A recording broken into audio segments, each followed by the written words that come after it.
Dios le bendiga, mis hermanos, una vez más. El Señor ha permitido que hasta este tiempo estemos aquí. Gracias damos al Señor por eso. Si fuéramos a contar todas las bendiciones que hemos recibido del Señor durante este año, no nos alcanzaría el tiempo. Por eso es que cantamos bendiciones. ¿Cuántas tienes ya? Bendiciones, Dios te manda más. Bendiciones que te sorprenderá cuando veas lo que Dios por ti hará. Solo que nosotros no tenemos que decir te sorprenderás, sino que decimos bendiciones que nos hemos sorprendido de lo que Dios ha hecho con cada uno de nosotros. La primera bendición, nuestras vidas. El Señor nos ha concedido la vida hasta este momento. La segunda bendición, el Señor nos ha salvado en Cristo Jesús. Cuando éramos muertos en pecado, en Cristo Jesús nos ha salvado. Y la otra gran bendición, ser parte de este cuerpo de Cristo que adora el nombre del Señor en este lugar. Así que es una gran bendición que el Señor nos ha dado a todos nosotros durante este año. Quiero en esta mañana, hermanos y hermanas, a propósito de que es nuestro último culto de adoración de este año, que pensemos de cara al año que se avecina y pensemos en 4 peticiones que no deben faltar en los cristianos de esta iglesia en este año. Si los de otra iglesia lo quieren pedir, quieren también sumarse, se lo celebramos, como decía Balaguer, pero en el caso nuestro, esas 4 peticiones no deben faltar. Pero primero vamos delante del Señor a pedir su dirección. Señor, gracias porque en este momento tú permites que estemos frente a tu palabra. Te pedimos, oh Señor, que tú nos guíes en la interpretación de la misma y que tú permitas que lo que has puesto en mi mente y corazón sean de bendición para este pueblo. Muchas gracias en el nombre de Jesús. Amén. Les decía 4 peticiones que no deben faltar en los cristianos de esta iglesia. Siempre que llega un año nuevo, la gente pide muchas cosas. La gente quiere una casa, el que ya la tiene quiere otra en el segundo nivel para rentarla. El que ya la tiene quiere pedirle a Dios que Miguelina sea su abogada. El que ya lo tiene quiere que Pedro convenza a Miguelina de que no le cobre mucho. Y así uno va buscando peticiones, cosas que uno tiene y que pide al Señor. Y pide, Señor, esto, Señor, aquello, Señor, dame la salud, tantas cosas. Y uno se pone a ver tanto que la gente pide cuando llega este tiempo. Es más, a veces las redes sociales se convierten como en el muro de las lamentaciones. Porque usted ve que desde que llega el 31 de diciembre a las 11:30, la gente comienza a subir peticiones a las redes sociales. Yo no le voy a decir que no hagan eso, porque si le digo que no lo hagan, por el otro lado ustedes van a estar haciendo eso. Porque la gente es así, le gusta ya publicar peticiones. Pero si usted es uno de esos que va a tener peticiones delante del Señor, que estas 4 no falten. La primera, Señor, enséñame a buscar, a aceptar y a seguir tu voluntad. Esa debe ser la primera petición que nosotros hagamos al Señor en este año. Señor, enséñame a buscar, a aceptar y a seguir tu voluntad, cualquiera que sea esta.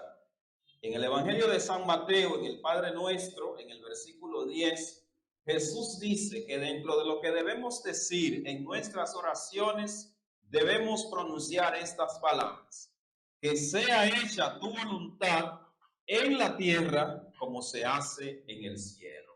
Y los cristianos debemos este año iniciarlo pidiéndole al Señor primero eso. Pero fíjense que esta petición tiene 3 partes. Primero, Señor, enséñame a buscar tu voluntad. Porque en verdad hay muchas cosas que la gente anda diciendo que es la voluntad de Dios. Y a veces nosotros creemos que nuestros deseos son la voluntad de Dios. Pero muchas veces lo que queremos y lo que es la voluntad de Dios no se asemejan. Hay veces que podría ser que lo que yo quiero y lo que es la voluntad de Dios van de la mano. Pero en la mayoría de las ocasiones yo quiero una cosa, pero puede ser que la voluntad de Dios sea otra para nuestras vidas. Y si nos vamos más bien por el lado de nuestros deseos y no buscamos identificar esa voluntad de Dios, posiblemente terminemos fracasando. Posiblemente terminemos cansados de dar palos a ciegas y sin nada lograr. Si ustedes se fijan en estos días, en los juegos de pelota, el que es bateador experimentado, le pasan muchas bolas frente a su rostro. Muchas bolas le pasan, pero solamente le tira aquellas que considera que puede batear. Pero aquel que no es experimentado, a todas las bolas que le pasa, le hace swing y termina ponchándose. Asimismo pasa con nosotros los cristianos cuando en vez de buscar e identificar la voluntad de Dios, a todos los carros que pasan le hacemos parada, nos subimos y al final terminamos yendo a los lugares a los que el Señor no quiere y por consiguiente terminamos perjudicados. Por eso la petición debe tener esta primera parte: Señor, enséñame a buscar, a identificar, a saber que entre tantas cosas lo importante para mí no es tanto lo que yo quiero, ni lo que la corriente del mundo está proponiendo, ni siquiera a veces lo que los líderes proponen. Tu voluntad, Señor, es la que debo buscar e identificar. Pero la segunda parte de esta petición también: Señor, enséñame a aceptar tu voluntad, porque la voluntad de Dios por lo general nos da brega a aceptarla, porque como lo que queremos hacer es lo que creemos nos conviene, lo que nos gusta, lo que vemos por ahí, lo que podría estar de moda, a veces aceptar la voluntad de Dios podría significar ceder a mi yo y yo entonces comenzar a ser absolutamente esa persona que Dios quiere que yo sea. Y a veces lo que nosotros llamamos éxito no es por lo general la voluntad de Dios, porque tal vez implica sacrificios que no necesariamente debemos someternos a ellos. Por eso, hermanos y hermanas, la petición no debe ser solamente: Señor, enséñame a buscar tu voluntad, sino también: Señor, enséñame a aceptar tu voluntad y enséñame, Señor, a caminar en tu voluntad.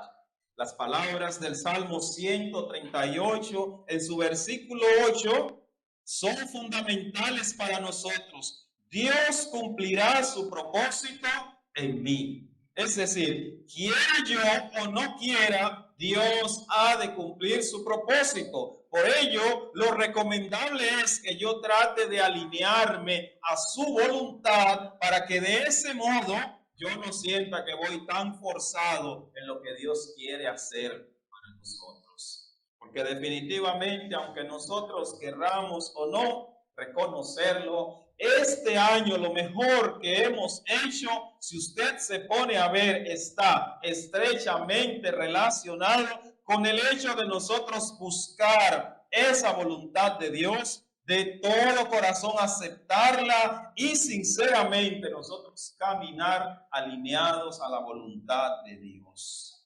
Claro está, esa voluntad de Dios para nosotros a veces no es fácil, pero es lo mejor para nosotros. Es lo mejor para nosotros. Porque como Dios nos conoce y sabe que a veces incluso lo que creemos que es una necesidad es más un gusto, y lo que creemos que es lo bueno termina siendo lo malo, porque bien lo dice el texto bíblico. Vivimos en un tiempo en donde a lo bueno se le llama malo, a lo malo se le llama bueno y para colmo al pecado se le llama bendición.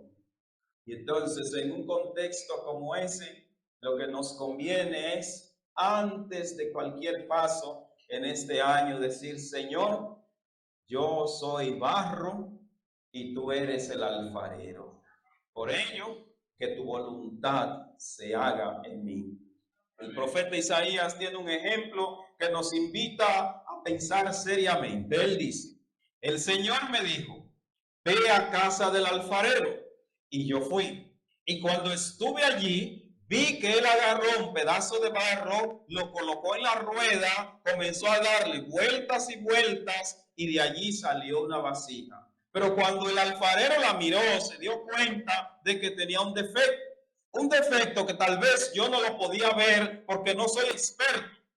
Y él tomó entonces la vasija hecha, la volvió a deshacer y la hizo. Y entonces cuando me viré y miré al Señor y le pregunté qué quería decir, él me contestó con una triada de preguntas. Y me preguntó, ¿no soy yo como ese alfarero? ¿No son ustedes, casa de Israel, como el barro? ¿No puedo yo hacer con ustedes como me plazca? Porque a fin de cuentas, por mí existen ustedes. En ese sentido, hermanos y hermanas, ¿qué es lo que nos conviene? La voluntad del Señor. ¿Qué es lo que debemos buscar? La voluntad del Señor, la voluntad de Dios para nuestras vidas individuales, la voluntad de Dios en nuestras familias, la voluntad de Dios en nuestra iglesia, la voluntad de Dios en todo lo que nosotros queremos hacer. Está bien que tengamos miles de proyectos, que tengamos miles de cosas que queramos hacer, pero solo será de beneficio para nosotros aquello que está alineado con la voluntad de Dios. Por eso, que no olvidemos que este año no solamente que sea una petición que hagamos de manera ritualista el primer día. Si usted quiere, escríbalo en la tabla de su corazón. Escríbalo en su frente, escríbalo en su andar, para que cada día al despertar usted diga, Señor, no olvides, enséñame a buscar, a aceptar y a caminar en tu voluntad. Porque es solamente así que andaremos por la senda que nos conviene, porque Dios sí sabe qué es lo mejor para nosotros. La segunda petición, Señor, enséñame a serte fiel. Ayúdame a serte fiel. Definitivamente, hermanos y hermanas, el Señor es tan fiel a nosotros, pero ¿y nosotros cómo somos para Dios? En cuanto se acaban las oportunidades, en cuanto vienen los problemas, en cuanto se ofrece otra cosa, tendemos a olvidar la fidelidad del Señor. Por eso hay que pedirle, Señor, ayúdame a serte fiel. Jesús dijo en San Lucas capítulo 9 en su versículo 62, nadie que pone su mano en el arado y mira hacia atrás se puede considerar digno de ser mi discípulo. Por lo que nosotros tenemos que pedir, Señor, no quiero una fidelidad de boca, no quiero una fidelidad de costumbre, no quiero una fidelidad a ti, ni siquiera por miedo al infierno. No quiero una fidelidad a ti por nada de eso. Quiero serte fiel porque en verdad tú has sido fiel para conmigo. Quiero serte fiel porque como preguntó Pedro, ¿a quién iremos, Señor? Si solo tú tienes palabra de vida eterna y nosotros hemos creído y hemos sabido que tú eres el Cristo. Por ello, no tenemos a dónde ir. Es a ti que vamos. Por ello, Señor, en medio del murmullo de la gente, en medio de tanta cosa que la gente quiere hacer, en medio de tantas cosas, Señor, ayúdame a serte fiel.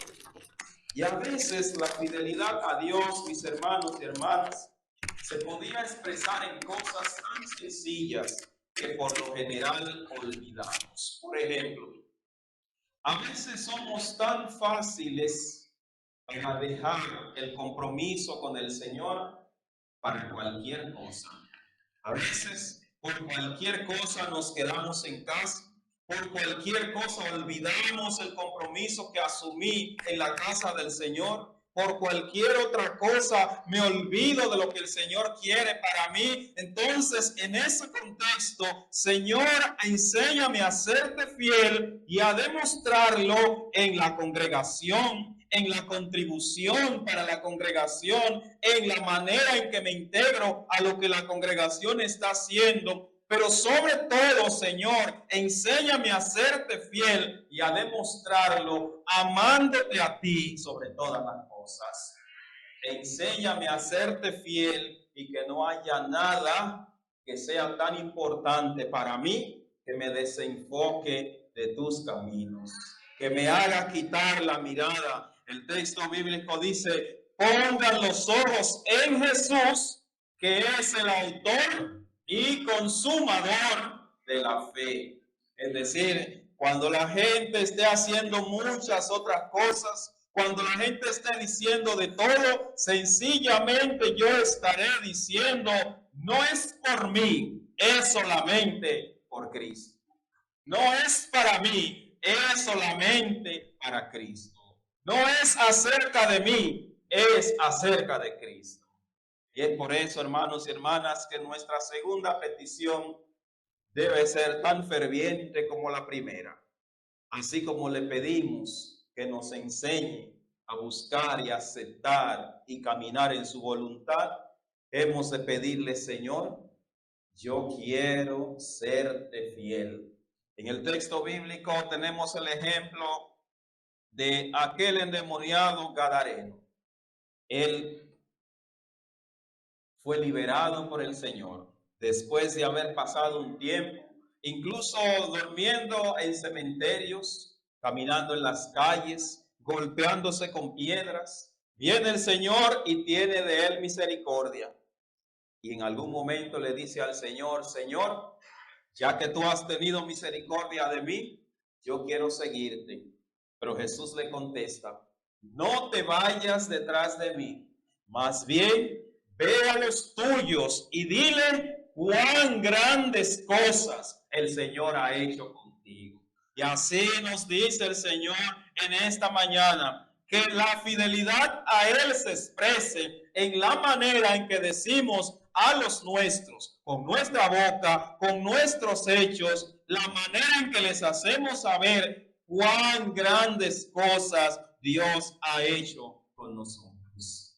Porque cuando recordamos lo que el Señor ha hecho de nosotros, con nosotros, para nosotros, por nosotros, a pesar de nosotros, cuando pensamos en todo eso, no tenemos más que decir, Señor, tu fidelidad es grande, tu fidelidad es incomparable. Señor, te voy a ser fiel. Jesús también tiene una expresión sumamente importante para nosotros.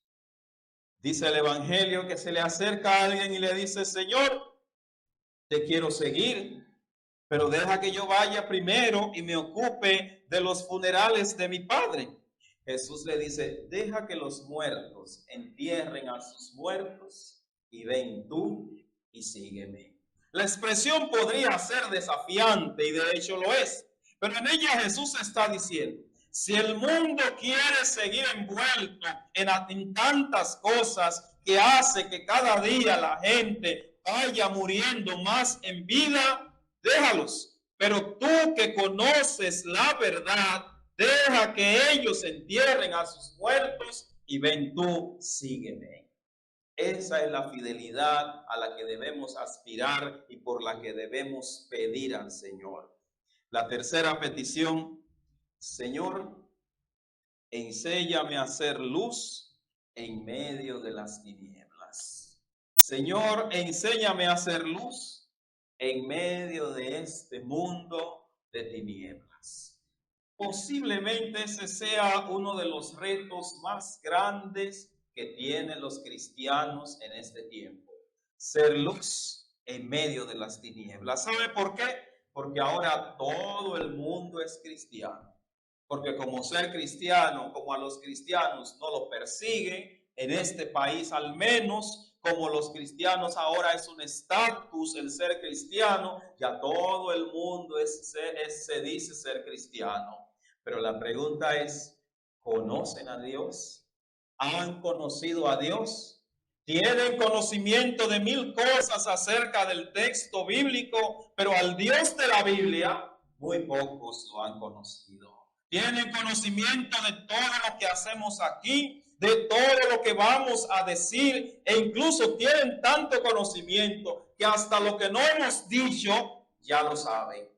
Pero conocen al Dios que está en la Biblia, conocen al Dios que adoramos. Y la pregunta debe remitirse a mi propia persona. ¿Conozco yo a Dios de corazón y de tal suerte que a donde quiera que llego soy luz en medio de este mundo tan entenebrecido?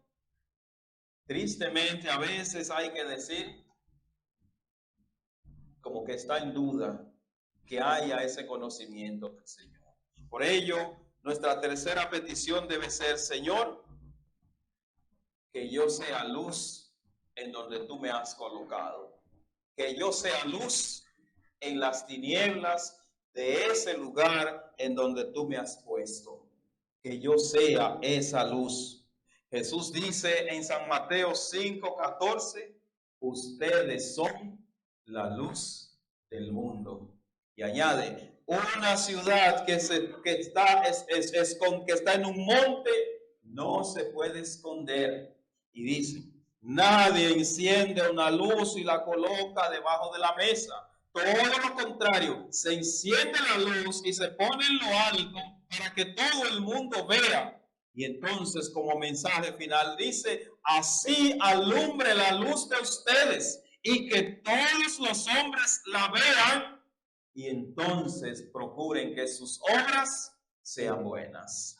Lo que Jesús quiere decir en pocas palabras es que si la luz de la iglesia se deja ver, la gente que no conoce a Dios no tienen que ser intelectuales de la fe, no tienen que ser exégetas de la fe, no tienen que ser nada de eso. Sencillamente al ver nuestra luz habrá tanta fuerza en nuestro brillo que ellos mismos procurarán que sus obras sean buenas. Por eso el apóstol incluso llegó a decir, sean imitadores de mí, pero como yo soy de Cristo, como yo soy imitador de Cristo. Y para nosotros es lo mismo. Como hemos de imitar a Cristo, de esa misma manera, aunque a veces no nos demos cuenta, la gente verá nuestras obras, nuestra luz le alumbrará y sus obras serán buenas. Por ello, nuestra petición número 3 delante de Dios debe ser esa: Señor, yo quiero ser luz en medio de este mundo de tinieblas. Yo quiero que tú me ayudes a alumbrar en este mundo. Yo quiero que donde quiera que yo llegue se pueda ver que Cristo vive en mí. Como cantaban nuestros antiguos, si me vas a hablar de Cristo, yo lo quiero ver en tu proceder.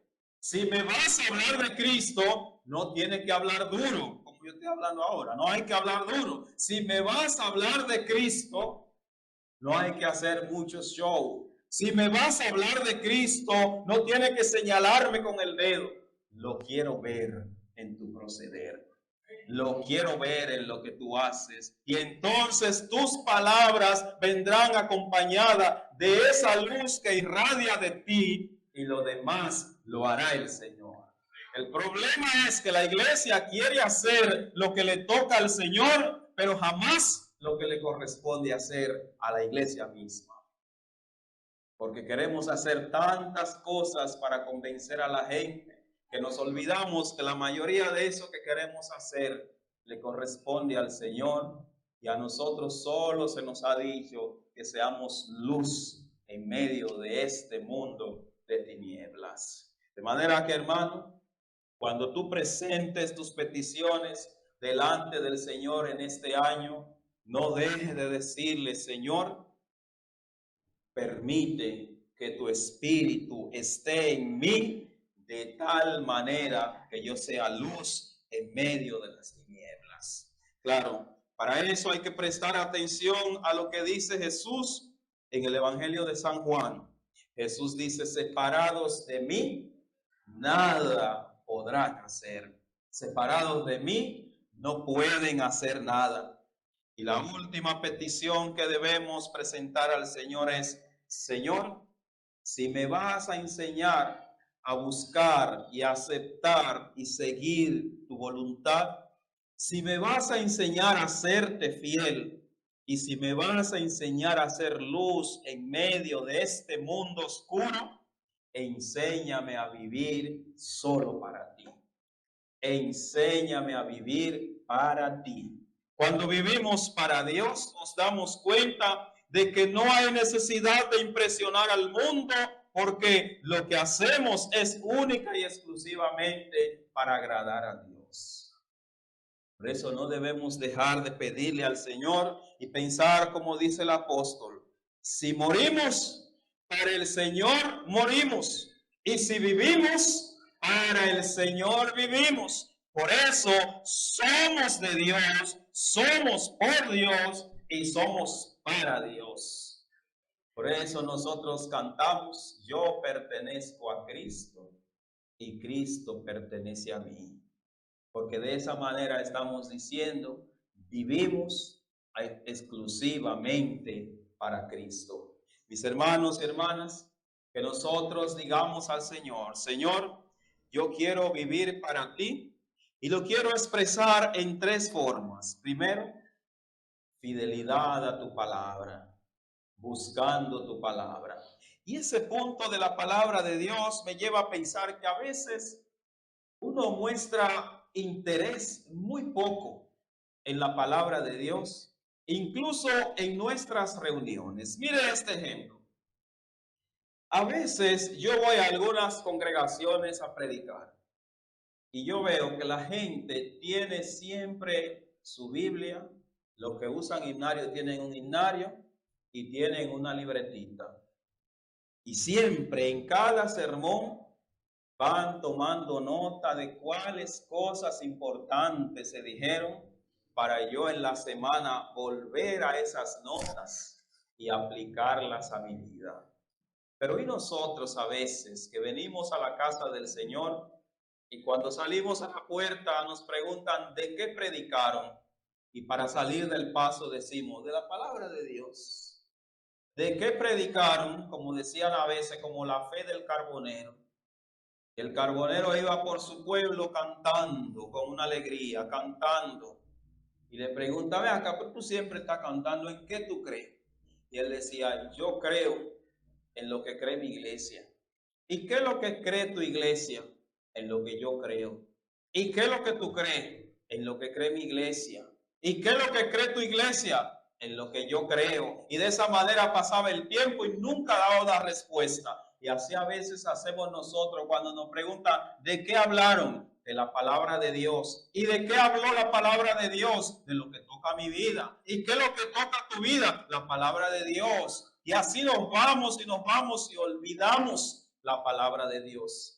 Que esa fidelidad a Dios, si usted quiere que también se refleje y usted diga: este año yo voy a buscar una libreta pequeña y voy a anotar aquellas cosas que en el sermón tocaron a mi vida. Pero usted no lo va a hacer para complacerme, ni para que lo vean, ni para hacer el bulto, ni nada por el estilo. Si usted lo va a hacer, lo va a hacer porque usted dijo que quiere vivir para Cristo, que quiere que su vida sea solo para Dios. Y para que su vida sea así, en primer lugar, usted lo va a demostrar con el apego que usted tiene a la palabra de Dios. Pero también ese vivir para Cristo implica dar frutos en donde quiera que yo estoy, como ya dijimos, que yo sea luz. Y finalmente ese vivir para Cristo significa que yo esté sujeto a esa voluntad de Dios. Este año no deje de pedirle al Señor todo lo que usted quiera, Pídale su casa, pídale su carro, pídale su yate, pídale su visa, todo lo que la gente quiere pedir. Porque usted no es extraterrestre. Si quiere, pídalo también. Pero no deje de pedir, Señor, quiero tu voluntad. Señor, quiero serte fiel. Señor, quiero ser luz en medio de las tinieblas. Señor, quiero vivir para ti. Porque a fin de cuentas, hermanos y hermanas, por Dios somos, para Dios somos, y todo lo que hacemos es para su gloria y honra. Señor, muchas gracias por tu palabra. Tu palabra que es vida y vida en abundancia. Te pedimos, Señor, que permitas que estemos siempre listos para oír tu voz y obedecerte. En el nombre de Jesús. Amén.